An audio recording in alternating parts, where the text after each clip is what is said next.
the theater fell silent before she even sang a note. A girl, no older than 16, stood barefoot on the grand stage, clutching the microphone like it was the only thing she had left in the world. Her clothes were worn, her hands trembled, but her eyes burned with something powerful, something that made the entire room lean in. Her name was Lily. For months, Lily had been living on the streets. She had no home, no family to return to, and no one who knew her story. Every night, she'd sleep near the train station, her small backpack as a pillow, humming songs to drown out the noise of the city. Music was her escape. It was the one thing that reminded her she was still alive, still human, still capable of dreaming. When she saw the poster for a televised talent competition downtown, something inside her whispered, "Try."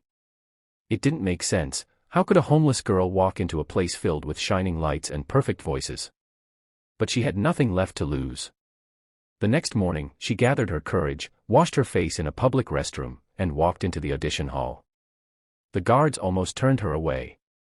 Her clothes didn't match the glamorous crowd, and one of the assistants whispered, "Is she lost?" But Lily stood tall, holding her registration slip. "I'm here to sing," she said quietly. Something in her voice, soft but steady, made them step aside. Backstage, she watched other contestants rehearse. They had stylists, makeup artists, even vocal coaches. She had no one. She sat alone in a corner, whispering the lyrics to Halo, the song she'd chosen, the one her mother used to sing before life fell apart. Lily's story was not a simple one. Her father had left when she was 10.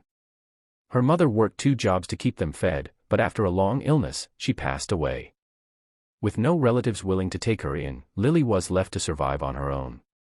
For years, she sang on street corners for spare change, dreaming that one day someone, anyone, would hear her voice and believe in her. Now, she was finally standing where that dream could come true. When her name was called, the audience murmured.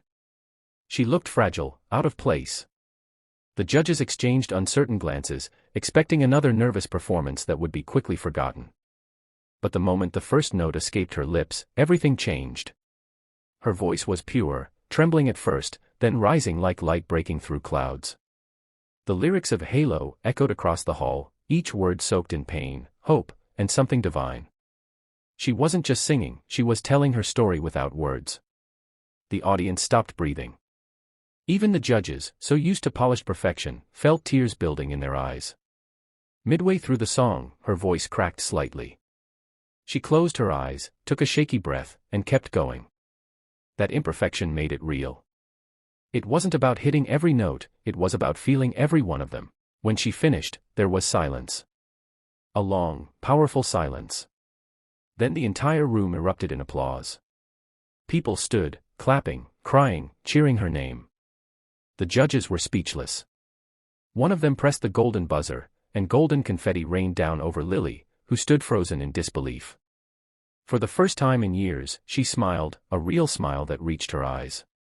After the show, her story spread everywhere. People wanted to know who the homeless girl with the angelic voice was. Donations poured in, and producers reached out. But more than the fame, what touched Lily most were the letters, hundreds of them, from people who said her song gave them strength, who said she made them believe in hope again. Lily used the money she earned to help others like her. She started a small foundation for homeless youth who had dreams but no means to chase them. "If someone had helped me when I was out there," she said in an interview, "I might have found my wings sooner. Now I want to be that help for someone else." Her next performance was in front of a crowd of thousands. As she stepped onto the stage, wearing a simple white dress and holding the same microphone, she looked out at the audience, no longer afraid, no longer alone. "This song," she said softly, "is for anyone who's ever felt invisible. You're not. You are seen. You are loved. And your story matters." When the music began again, she sang with all her heart. The girl who once sang to survive now sang to inspire. Her voice carried through the hall and into countless hearts, a reminder that even from the darkest places, light can rise. By the end of her performance, the audience was breathless once more. Tears fell, not from sadness, but from the beauty of resilience. Because in that moment, everyone knew, Lily wasn't just singing Halo. She was the halo. The light that had once been lost, now shining brighter than ever.